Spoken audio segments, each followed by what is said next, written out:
Guys, hello everyone. Hope you all are fine and healthy. So today also I'm going to talk about the basics of C++ part 2. So if you haven't watched the previous video, first go and watch that. After that you should watch this because then only you can draw the clear picture in your mind about what is happening. So let's dive in the depth of this lecture. The contents which I'm going to cover in this lecture are operators, comments and some sample problems, that is some programs that we will discuss at the end of this lecture. So now first see what the operator is. Operators are special types of functions that takes one or more arguments and produces a new value in return. That is, you can perform various types of operation through this. See, we know that what the operator is. We have already worked with this in doing calculation, etc. etc. The basic operator that we know is addition, subtraction, division, and multiplication. And we all know what these operators perform. So here, we should also get aware of one important term, that is operand. Suppose you are adding two numbers, that is 5 plus 2. So here the plus sign is the operator and 5 and 2 are the operands. So remember this, that operator lies always in between of the operands. In C++ there are many types of operators, and they are assignment operator, relational operator, mathematical operator, logical operator, bitwise operator, unary operator, ternary operator, shift operator and comma operator. Now let's see what these operators are in detail. First is assignment operator. Equal to is called the assignment operator. It is used to assign a value. That is, it copies the right value to the into the left value. That example, int a equal to 5.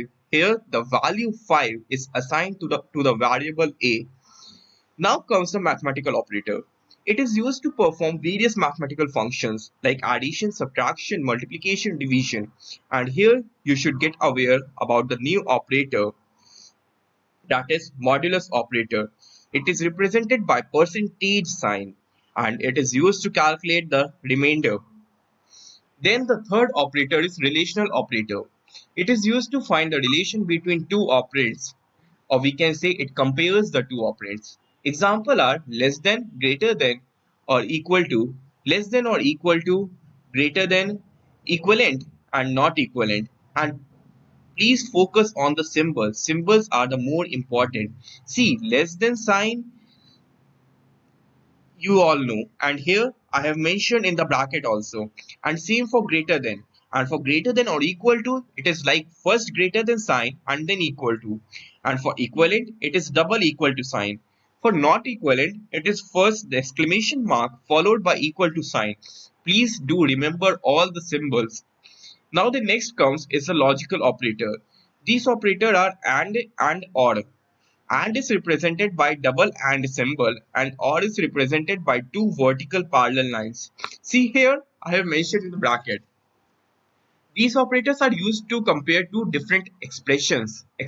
Remember expressions, two different expressions. And is valid when both the expressions are true, and or is valid when either one of the expression is true. Next comes the bitwise operator. When we have to change something in bit of a number, when we have to change something in the bit of the number, then we use the bitwise operator. And also one thing, it doesn't work with the floating point, that is with decimal number. Remember this thing. As of now, you all only remember what the particular operator do, that is what is the function of the particular operator. There are four types of bitwise operator. Here I have mentioned. First is bitwise AND, then bitwise OR, bitwise XOR, bitwise NOT operator. I have mentioned the symbol of the particular operator. Please do see to this. Now comes the shift operator.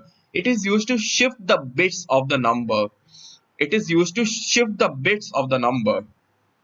See, in the bitwise operator, what you do, change the bits of the number, but the shift operator is used to shift the bits of the variable. It is of three types. Left shift, represented by double less than sign. Second is right shift, represented by double greater than sign. Third is unsigned right shift, represented by triple greater than sign.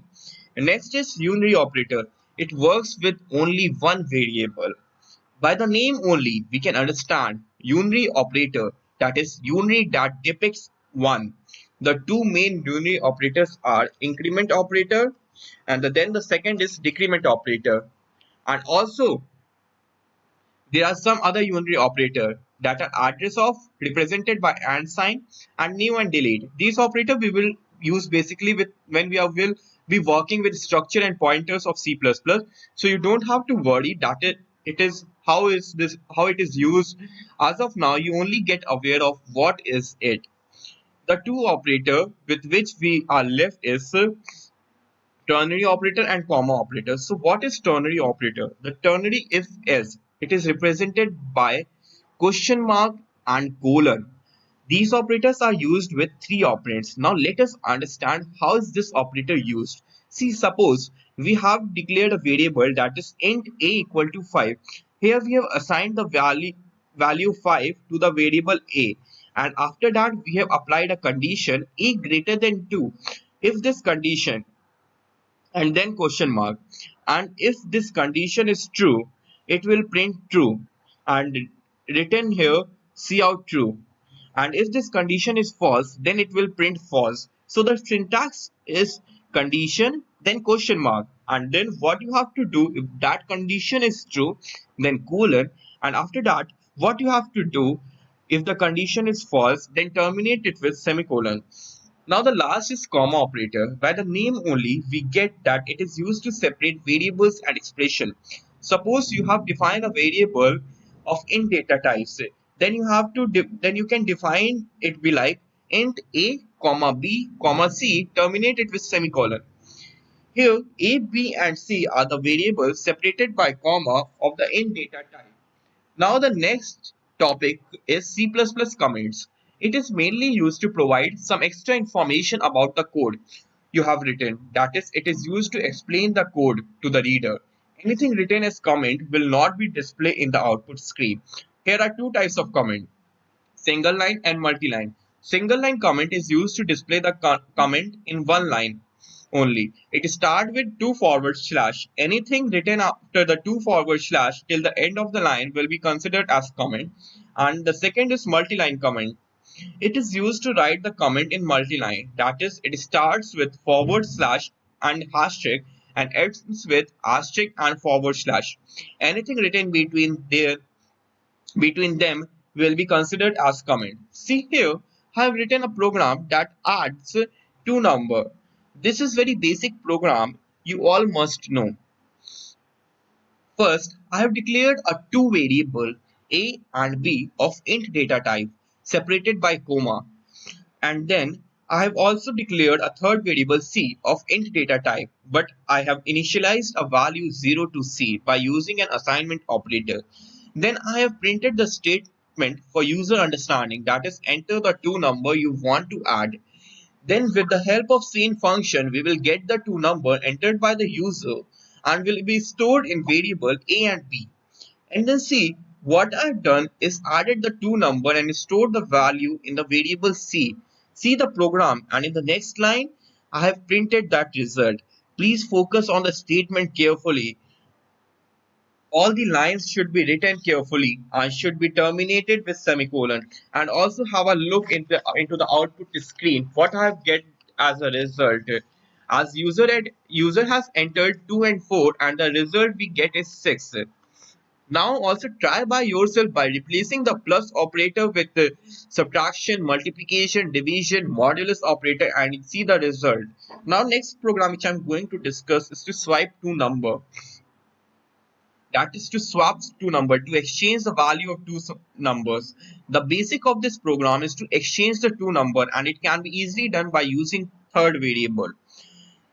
Here also, first I have declared two variable a and b of int data type and then the third variable c also, and then asked user to enter the value of a and b. After that, by using the third variable, we will swap the value. So let's see what the actual thing happening here. What is the logic used?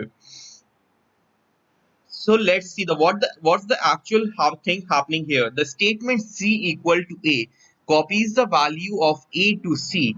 Let us assume that the user has entered as a equals to 10 and b equals to 20. Therefore, this statement C equals to A depicts that C equal to A equal to 10. That is, now the value of C is also 10.